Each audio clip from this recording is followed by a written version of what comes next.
Nous souhaitons aussi la gratuité des transports pour les collèges. Et nous commencerons par instaurer la gratuité des transports pour les cantons qui n'ont pas de collège. Parce que c'est quand même curieux de voir des cantons qui n'ont pas de collège, pour des raisons de démographie, de carte scolaire, et que l'on fasse supporter le prix des transports aux élèves de ces cantons. Donc, nous commencerons par instaurer la gratuité des transports pour les habitants des cantons qui n'ont pas de collège, à qui l'on demande pour des raisons d'équipement de rejoindre les collèges des cantons voisins. Nous allons créer, j'en ai parlé en préambule, un service achat au Conseil général. Il n'est pas normal ni logique que le Conseil général de la Gironde achète plus cher que les autres ses bâtiments, plus cher que les autres ses routes, plus cher que les autres ses ronds-points. Et donc, il faut que l'on fasse dans les collectivités les progrès que les entreprises ont faits par le passé. Il faut qu'on crée un véritable service achat. Il se trouve que nous avons à Bordeaux une des meilleures formations d'acheteurs en France et en Europe, qui est l'école Bordeaux École de Management, qui forme des acheteurs qui derrière vont acheter dans toutes les multinationales du monde entier, qui ont de véritables compétences sur la conception, sur la définition des cahiers des charges fonctionnels qui permettent aux entreprises de répondre sur des besoins plutôt que sur des solutions, sur la façon d'organiser des appels d'offres pour éviter un certain nombre de dérives du système d'appel d'offres. Et donc nous mettrons en place au Conseil général une cellule achat. Et cette cellule achat sera chargée d'optimiser les achats. À 1 million d'euros la route départementale, on n'arrivera pas à entretenir le réseau de routes départementales de la Gironde. Avec des ronds-points à 600 000, 1 million, 2 millions d'euros, quand on voit le prix que coûte derrière des logements, eh bien, on n'arrivera pas à équiper la Gironde en rond-point. Donc, on fera peut-être moins de ronds-points. En tout cas, si on fait des ronds-points, ils seront beaucoup moins chers. Et on achètera mieux. On fera des collèges moins chers et plus respectueux de l'environnement.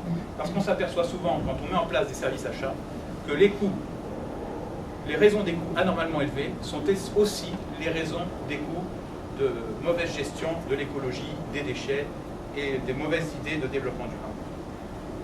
Les économies que nous ferons sur les achats, nous les utiliserons pour ne pas augmenter la fiscalité des Girondins. Nous ferons du développement durable le cœur de notre politique départementale, c'est-à-dire qu'au lieu d'en parler beaucoup, nous en ferons beaucoup et nous en parlerons moins. Le premier vice-président du Conseil général sera chargé du développement durable et il sera hiérarchiquement supérieur à tous les autres services du Conseil général. Nous travaillerons sur la qualité des eaux de surface, sur les économies d'eau puisée en profondeur. 25% de l'eau puisée en profondeur est perdue en perte dans les réseaux. Donc nous commencerons, avant de demander aux citoyens de faire des économies en éteignant leur robinet, de trouver les raisons des pertes sur les réseaux d'eau puisée en profondeur dans la nappe éocéanique. Nous diminuerons les émissions de CO2 en commençant par nos propres émissions de CO2 dans nos collèges, dans nos bâtiments, dans nos flottes de véhicules. Le président changera de voiture. Nous élaborerons un plan climat-énergie départemental d'ici fin 2012 et nous réaliserons l'inventaire des émissions de gaz à effet de serre du département. Nous inciterons à la réduction de consommation d'énergie, notamment dans l'habitat et le transport, qui sont les deux premières sources de consommation d'énergie. Il y a beaucoup de choses à faire. Il y a des territoires girondins qui sont dans le domaine de l'excellence.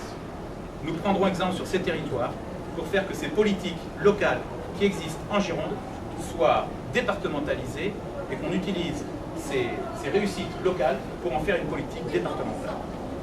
Quitte à avoir un établissement départemental qui réunisse en son sein l'ensemble des acteurs qui s'occupent de la politique du logement, avec des agences réparties sur le territoire dans le cadre de la décentralisation des services du département.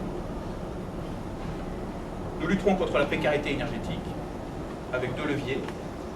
L'amélioration des ressources des personnes, puisque c'est la compétence du Conseil général, et l'amélioration de l'isolation des bâtiments, notamment des habitations à loyer modéré.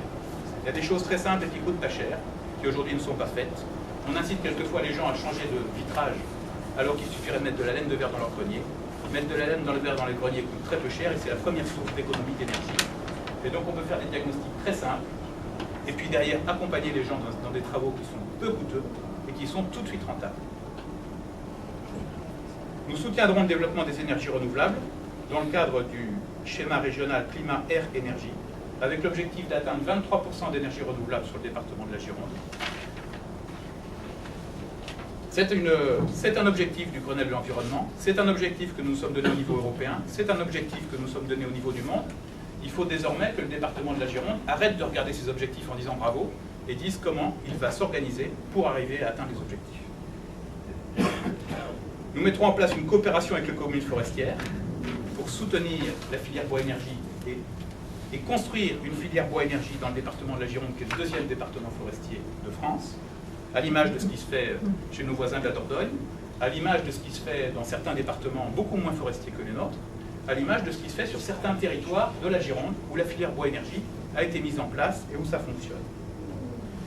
Dans le cadre des compétences qui sont dévolues au département, nous accélérerons tous les projets d'aménagement foncier de la forêt girondine pour réduire le parcellaire et faire que dans les régions où il n'y a pas eu d'aménagement foncier et où on a une multitude de petites parcelles qui font 100 mètres carrés, 200 mètres carrés, 300 mètres carrés et où les propriétaires ne savent même plus quand il y a un arbre qui tombe s'il est chez eux ou chez le voisin.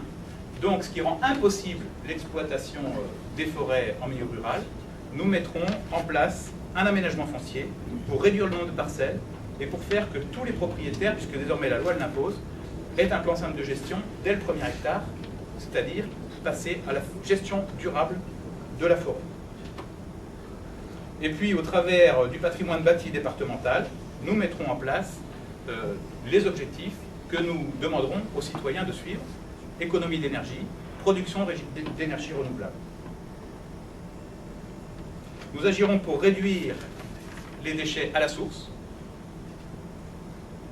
pas simplement en faisant des discours et en faisant de l'incantation, mais en ayant des idées concrètes avec les industriels de la Gironde pour faire qu'il y ait moins d'emballage, plus de produits finis dans le produit livré aux consommateurs.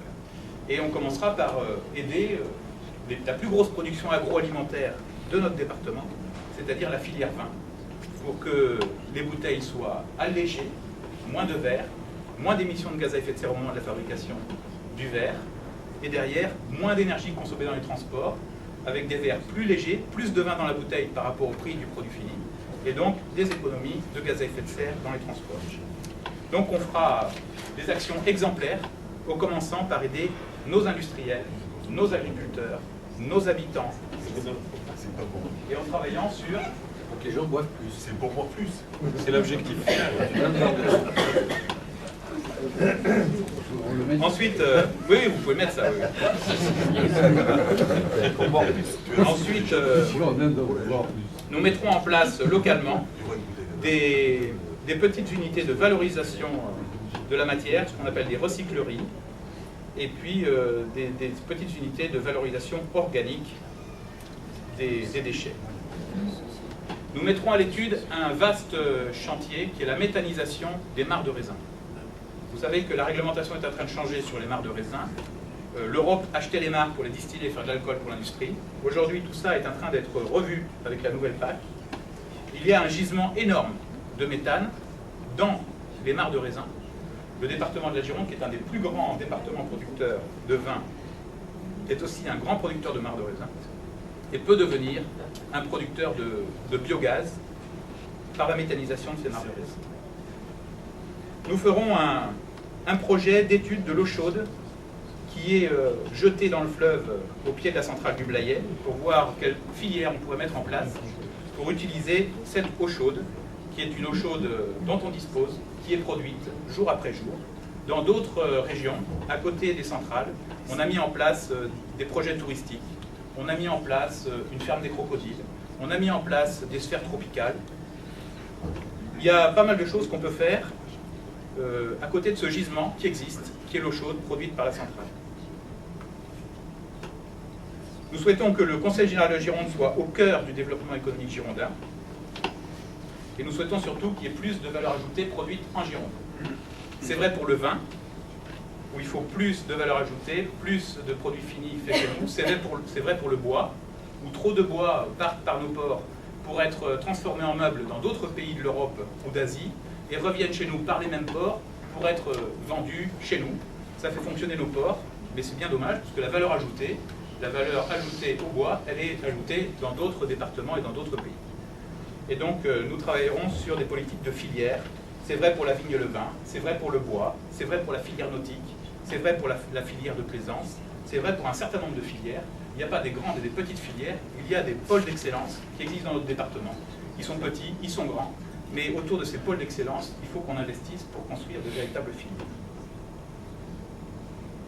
Nous mettrons en place une véritable politique de valorisation des circuits courts. Le circuit court, c'est rapprocher le producteur du consommateur. Et nous commencerons par la cuisine réalisée dans nos collèges. Nous cesserons d'alimenter des cuisines centrales qui font de la cuisine pour 10, 15 collèges, où la cuisine est dépersonnalisée, où les cuisiniers sont bien loin des gens qui consomment leur cuisine. Et donc, on cessera toute cette recentralisation, toute cette mise en commun, qui est au détriment toujours de la qualité des repas servis. On mettra en place des cuisines dans les collèges et autour de chaque cuisine, une alimentation en circuit. Nous participerons aux grands investissements de notre département, le centre culturel et touristique du vin. 55 millions d'euros, c'est le prix qu'a coûté l'immeuble Gironde. Sauf que le centre culturel et touristique du vin va créer 750 emplois. Il va faire de Bordeaux la capitale mondiale du vin. Il va transcender Bordeaux, capitale mondiale du vin. Certains aimeraient aujourd'hui que la capitale mondiale du vin soit Hong Kong. Nous pensons que la capitale mondiale du vin, c'est Bordeaux, et que Bordeaux a besoin d'un signe architectural fort au bord de la Garonne, ce fleuve qui a relié les vignobles à Bordeaux, au port et au reste du monde. Et donc, nous soutenons l'idée du maire de Bordeaux, qui est soutenue déjà par la région, qui est soutenue par l'interprofession, qui est soutenue par un certain nombre de grands crus de la Gironde. Et nous pensons que 55 millions d'euros pour ce geste, pour ce musée, pour ce centre culturel, nous le valons bien. Nous participerons au financement du Grand Stade, nous participerons bien sûr au financement du pont Jean-Jacques Bosque, nous participerons à un certain nombre de grands projets d'intérêt départemental. Et notre conseil général essaiera de travailler en harmonie avec tous ses partenaires, la ville de Bordeaux, la communauté urbaine, la région. Alors, vous allez me dire comment allez-vous financer cette politique? Eh bien, on va financer cette politique en faisant des économies sur nos frais généraux, comme nous le disons depuis longtemps, sur un certain nombre de petits postes où les dépenses s'envolent d'année en année. Et puis, nous financerons cette politique en produisant, en profitant... Vous chavutez vachement. Oui, monsieur, les rapports entre le modem et le gameplay sont finalement... Pour moi, il y a de la bonne humeur. Oui, ça c'est sûr. Le Conseil général, comme le disait l'autre jour Alain Rousset, est la collectivité qui profitera le plus du projet Euratlantique. Toutes les retombées fiscales, les premières retombées fiscales du projet Euratlantique arriveront dans l'escarcelle du Conseil général. Parce que le Conseil général touche les droits de mutation, donc dès qu'un terrain va se vendre, le Conseil général touchera les droits de mutation. Dès qu'une construction sera faite et qu'un appartement se vendra, le Conseil général touchera les droits de mutation. Dès qu'un bureau sera fait et sera vendu à une entreprise, le Conseil général touchera les droits de mutation. Et une fois qu'il sera vendu à l'entreprise, chaque année l'entreprise paiera la taxe sur le foncier bâti et le paiera au Conseil général. Donc aujourd'hui, la Cube, Bordeaux, la région vont investir dans un projet Euratlantique dont les produits fiscaux vont arriver dans l'escarcelle du Conseil général. 700 hectares. 700 hectares. Multiplié par le coefficient d'occupation des sols, multiplié par un nombre d'étages, par des bureaux, etc. Vous imaginez cette manne financière qui va financer largement l'investissement du Conseil général dans la LGV et qui derrière va permettre au Conseil général de redéployer énormément de manne financière vers tous les projets de la Gironde. Alors que le Conseil général ne participe pas, excuse-moi de le dire, n'est pas dans Euratlantique. Absolument. Donc c'est ça qu'il faut. Absolument. Ils vont récolter, mais Mais je pensais que tout le monde avait compris ce que je voulais dire. c'est bon de le préciser. Ils vont recueillir les fruits d'un arbre qui n'est pas planté. Bon, ça c'est bien.